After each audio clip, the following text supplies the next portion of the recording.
तो बड़ी खबरों में कि अभी आपने देखा चर्चाएं हुई। उपराष्ट्रपति का जो लड़ाई है चुनाव की वो अब तय हो गई है। एक तरफ सीपी राधाकृष्णन एनडीए के और इंडिया ब्लॉक के बी सुदर्शन रेड्डी पूर्व सुप्रीम कोर्ट जज हैं, वो होंगे। और बिहार में जो यात्रा चल रही है राहुल गांधी की, उसकी भी हम लोगों ने चर्चा की। इलेक्शन कमिश्नर कैसे सीधे निशाने पर हैं, उसकी बात, उनके घर पैतृक आवास के बाहर प्रदर्शन, ये सब भी हुआ।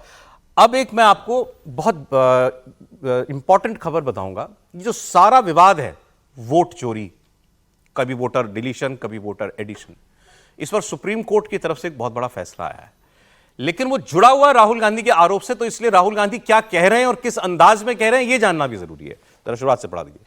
तो राहुल गांधी नवादा में थे। राहुल गांधी ने वहां पर उनके लिए, ये देखिए पिक्चर आ गई, राहुल गांधी, तेजस्वी यादव, मुकेश सहनी, दीपांकर भट्टाचार्य सब बैठे हुए महागठबंधन के लोग। तो राहुल गांधी इस सभा के, इस मीटिंग के कोऑर्डिनेटर थे। तो उन्होंने कुर्सी लगवाई, लाओ चेयर लाओ, बैठे सब लोग बैठे, सामने महिलाएं हैं और लोग भी हैं। अब वो लोग जो हैं वो औरंगाबाद का मामला है। अब वो लोग, ऐसे लोगों से राहुल गांधी की मुलाकात का वीडियो बनाया कांग्रेस पार्टी ने। तो कोई कह रहा है कि साहब मैंने पिछले चुनाव में भी 2024 में वोट दिया, इस बार मेरा वोट काट दिया। और मैंने पूछा वोट क्यों काटा, तो ये लोग कहता है कि ऊपर से कटा है तुम्हारा वोट, हम कुछ नहीं कह सकते। फिर एक दूसरा व्यक्ति आया, बोला साहब मेरे गांव में जो है 600 वोट बढ़ा दिया है इस बार इन्होंने, और मैंने तो आज तक उन लोगों को देखा ही नहीं। तो राहुल गांधी ने कहा यही है चोरी, यही चोरी कर रहा है इलेक्शन कमीशन, इसके लिए सावधान हो जाओ। तो ये राहुल गांधी का ये आरोप, ये सुन लीजिए आप, और जिस अंदाज में ये सारा कुछ रिकॉर्ड किया गया है, फिर मैं आपको वो फैसला सुनाऊंगा, बताऊंगा। सॉरी। नमस्कार। सबका वोट काट दिया है? बैठिए बैठिए, अभी आते हैं।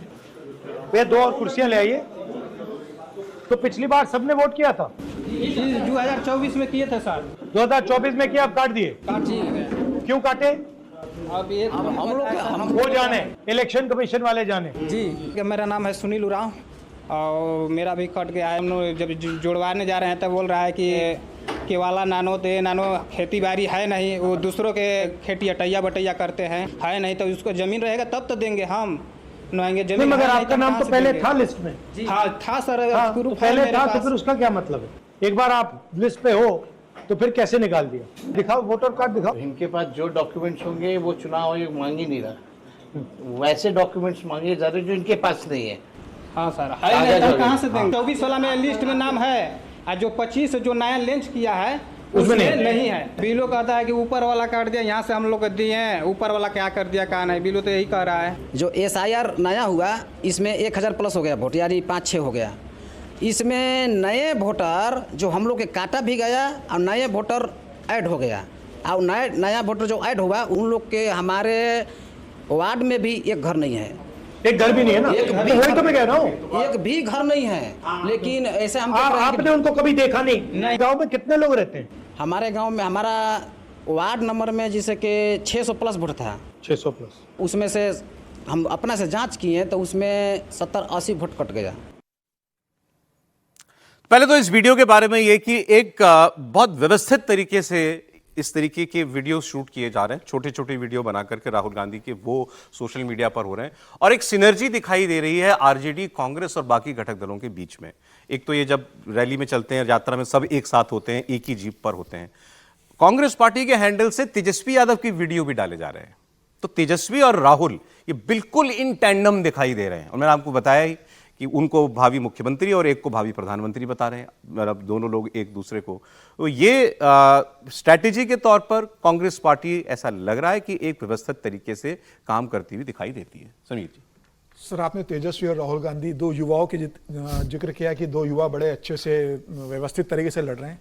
तो 2 युवा उत्तर प्रदेश में बहुत अच्छे से लड़े थे, अखिलेश यादव और राहुल गांधी। एक को मुख्यमंत्री बनना था, एक को प्रधानमंत्री बनना था। तो प्रदेश में क्या हाल हुआ और देश में क्या हाल हुआ उन 2 युवा, जो 2 लड़के। नहीं, लेकिन तो युवा है उनका बात देखिए, मैं अब ये वीडियो दिखाने का मकसद ये था, इसका मकसद ये कि इंपैक्ट जा रहा है कि नहीं जा रहा है इनकी बात का। मैं गलत सही की बात नहीं कर रहा, वो तो मैं अगली खबर बताऊंगा। लेकिन क्या ये इंपैक्टफुल है ये तरीका? एक तो इंपैक्टफुल करने के लिए राहुल गांधी ने भी चाय पे चर्चा की थी ना, कि मरे हुए लोगों के साथ चाय पीने का अद्भुत आनंद आ रहा है। फिर बाद में आ गया कि जिनको राहुल गांधी मरा हुआ बता रहे थे और उनके बारे में सच्चाई सामने आ गई थी।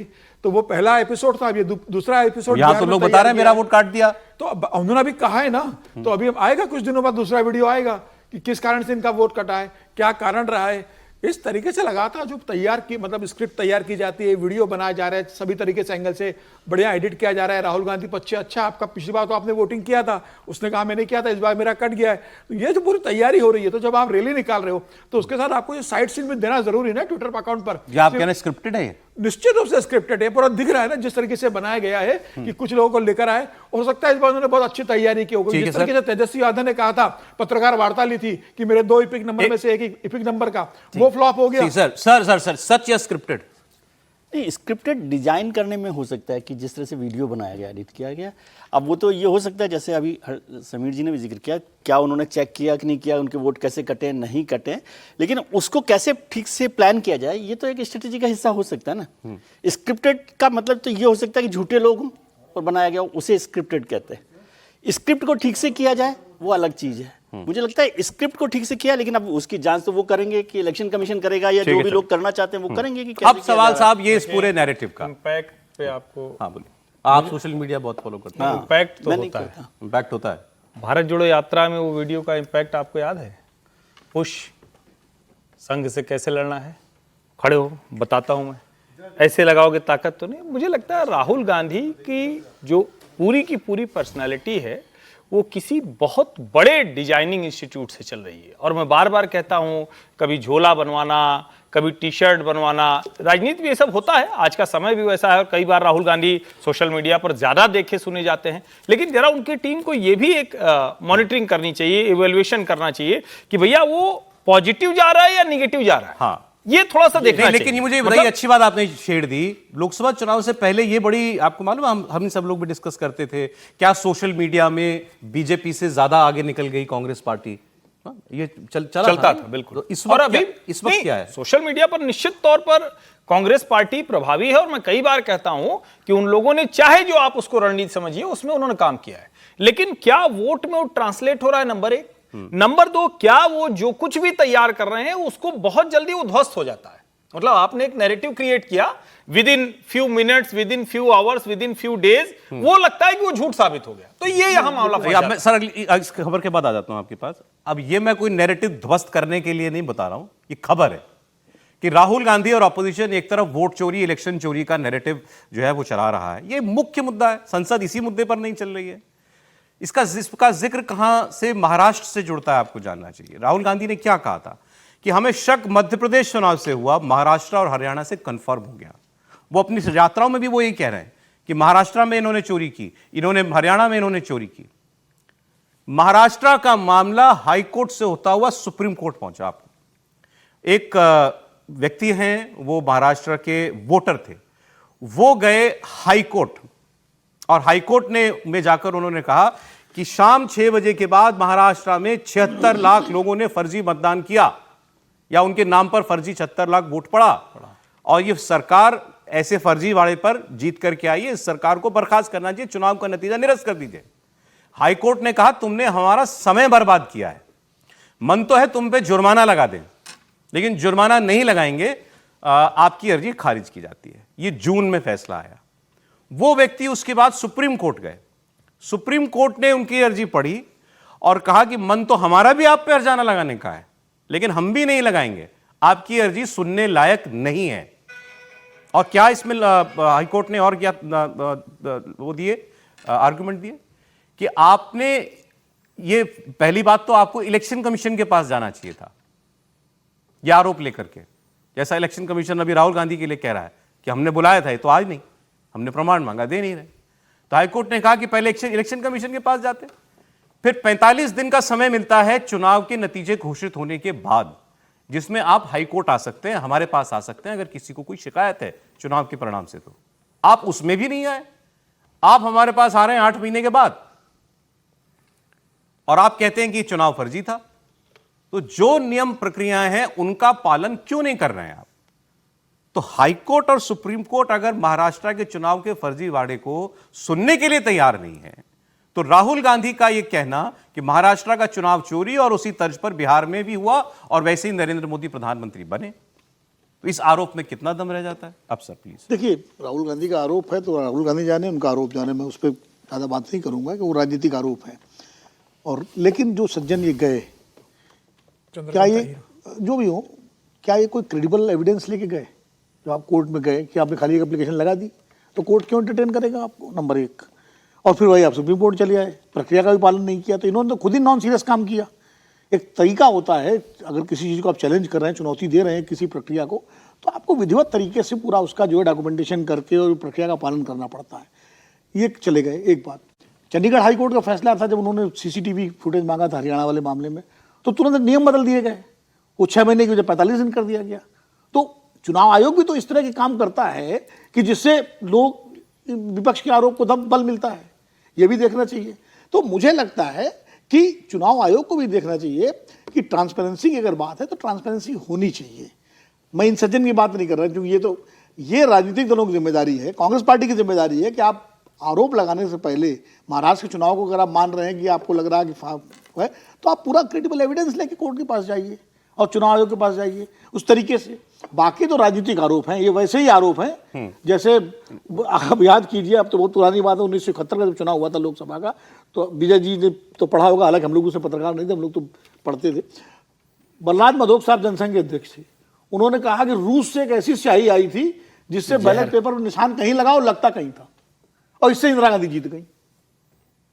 जनसंघ के अध्यक्ष थे, ये आरोप लगाया था। तो ये वैसे ही आरोप होते हैं राजनीति। सर मैं कह रहा हूं जो राह दिखाई या बताई, नियम बताया हाईकोर्ट ने, सुप्रीम कोर्ट ने, हाँ, उस कि नियम आपको यहां जाना चाहिए, बिल्कुल उस तो ये अब राहुल गांधी पे लागू नहीं होता? नहीं, कि आप देश में आप वोट चोरी का आरोप आप भी लगा रहे हैं, महाराष्ट्र में भी लगा रहे हैं, हरियाणा में भी लगा रहे हैं, लोकसभा में भी लगा रहे हैं, तो आपको भी पहले इलेक्शन कमीशन के पास जाना चाहिए। मैंने कहा तो जब अडवाणी जी ने पार्लियामेंट में इलेजिटिमेट गवर्नमेंट कहा था मनमोहन सिंह सरकार को, तो कौन सा इलेक्शन कमीशन के पास गए थे?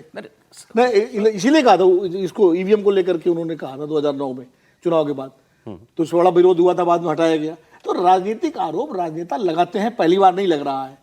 तो वो ऐसे कैंपेन किया गया सर कि देश में वोट चोरी हो रहा है? अरे भाई, इलाहाबाद में मोदी जी का भाषण देखो ना चुनाव आयोग को लेकर के, जो है वो तो खुद सोशल मीडिया पर चल रहा है 2014 का, मई पब्लिक मीटिंग में ही था वो। तो ठीक है, यात्रा नहीं निकाली, लेकिन मैं कह रहा हूँ कि राजनीतिक दल, अब उनको एक मुद्दा मिल गया है, उस मुद्दे को लेकर जा रहे हैं, अब उस मुद्दे का नैरेटिव बना रहे हैं, जैसे विजय जी कर राशन। सुप्रीम कोर्ट ने क्या पूछा? चंद्रकार अहीर के जब गए, चंद्रकार अहीर की 72 लाख वोट गए, तो सुप्रीम कोर्ट ने कहा कि ये 72 लाख का आंकड़ा आपके पास कहां से आया?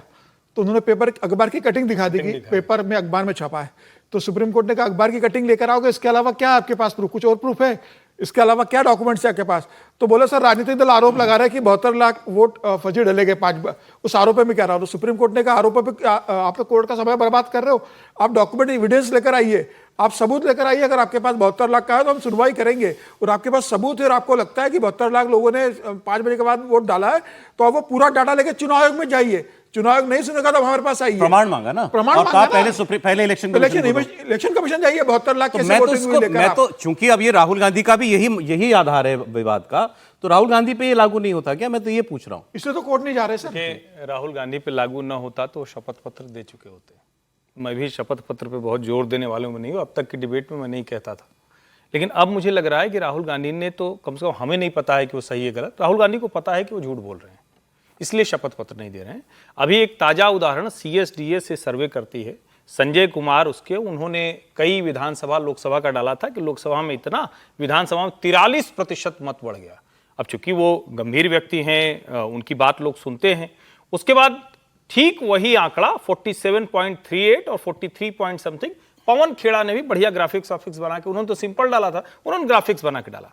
अब चुनाव आयोग की प्रेस कॉन्फ्रेंस ज्ञानेश जी की क्या हुई कि जो राहुल गांधी का पीपीटी है उसके डेटा हमारे नहीं है। अब समझ में आ रहा है वो डेटा कहां से। तो मुझे लगता है अब सवाल बस ये हो गया है कि पवन खेड़ा ने CSDS को दिया या CSDS ने पवन खेड़ा को दिया। उन्होंने तो वापस ली, CSDS ने वापस नहीं, ना, संजय जी ने तो माफी मांगी, गलती हुई है। संजय जी ने माफी मांगी और कहा कि मैं मिस इन्फॉर्मेशन नहीं फैलाना चाहता हूं, लेकिन उन्होंने 2 दिन का समय ले लिया। 17 तारीख को वो आंकड़े दिए, 19 तारीख को माफी मांगी। 48 घंटे 50 घंटे इस मिस इन्फॉर्मेशन के दौर में बहुत होते हैं। मैं लेकिन मूल बात एक लाइन बता देता हूं कि कॉन्टेक्स्ट क्लियर है। उन्होंने जो डेटा डाला था वो ये था, 4 कॉन्स्टिट्यूएंसी की मेरे ख्याल से बात की थी उन्होंने, कि 2 में 40% वोट लोकसभा और विधानसभा चुनाव के बीच में, एक कॉन्स्टिट्यूएंसी में 40% वोट बढ़ गया और किसी कॉन्स्टिट्यूएंसी में 45% वोट घट गया। लेकिन इसका मतलब इसको कांग्रेस ने उठा लिया था। इसका मतलब ये हुआ कि अब तक जो कुछ चल रहा था वो इसी तरह के विशुद्ध झूठ, हवाई बातों पर है। और वैसे तो किसी को भी इस तरह का आंकड़ा नहीं देना चाहिए, कोई सामान्य बात नहीं है। हम लोग मतलब कई बार चर्चा करते हैं ना, तो हम कहें कि भाई फलाना जगह ये सरकार बनेगी, विनोद जी, विजय जी या समीर जी कहेंगे वो सरकार में, ये समझ में आता है। लेकिन हम ये कहें कि मैं गया था, देख के आया चुनाव आयोग के इस बूथ में जहां 1200 लोग थे, 700 लोगों की अचानक वोटिंग बढ़ गई, ये मैं कह सकता हूं क्या? ये अपराध है, ये क्रिमिनल है। कांग्रेस पार्टी पॉलिटिकली कर रही थी, उसको सीएसडीएस के इस डेटा से समर्थन मिला है। और मैं फिर कह रहा हूं, ये पूरा जो राहुल गांधी की कैंपेन है झूठ पर आधारित है। 240 के बाद उन्होंने कहा था हमने नरेंद्र मोदी का आत्मविश्वास फाड़ दिया है, खुश हो गए थे 99 पाकर, बच्चा जैसे कुछ अच्छा पा जाए तो उम्मीद से ज्यादा। आपने कहा वो हलफनामा इसलिए नहीं देंगे क्योंकि मालूम है फंस जाएंगे, सदस्यता चली जाएगी ना, सदस्यता चली जाएगी। सर नहीं, मैं इस पर एक बात कह दूं, मैं हालांकि मेरे सर्टिफिकेट की ज़रूरत नहीं है। संजय जी को जितना मैं जानता हूं 20-25 साल से, उनकी मंशा गलत नहीं हो सकती। गलती उन्होंने की, उसके लिए उन्होंने मेरे ख्याल से जितने प्लेटफॉर्म हो सकते हैं उस पर माफ़ी मांग ली, है ना। अब कांग्रेस को भी ये करना चाहिए कि भाई हमने यदि ये आंकड़ा लिया है तो हम भी इस गलती के लिए माफी मांग के डिलीट कर दिया वो पोस्ट, ऐसा मैंने सुना। हाँ, तो वो बेहतर बात है, पड़ेगा जो ओरिजिनल सोर्स ही माफी मांग रहा है तो हाँ, तो वो करना ही पड़ेगा। लेकिन संजय कुमार जी की मंशा पर मैं इस तरह से सवाल नहीं खड़ा करता, लेकिन मेरे सर्टिफिकेट की उनको ज़रूरत नहीं है। ये अक्सर होता है कि भाई किसी भी तथ्य को कैसे एग्जैजरेट करना, नैरेटिव बनाना एक अलग चीज़ है कि नैरेटिव आप कैसे बना रहे हैं, क्या कर रहे हैं।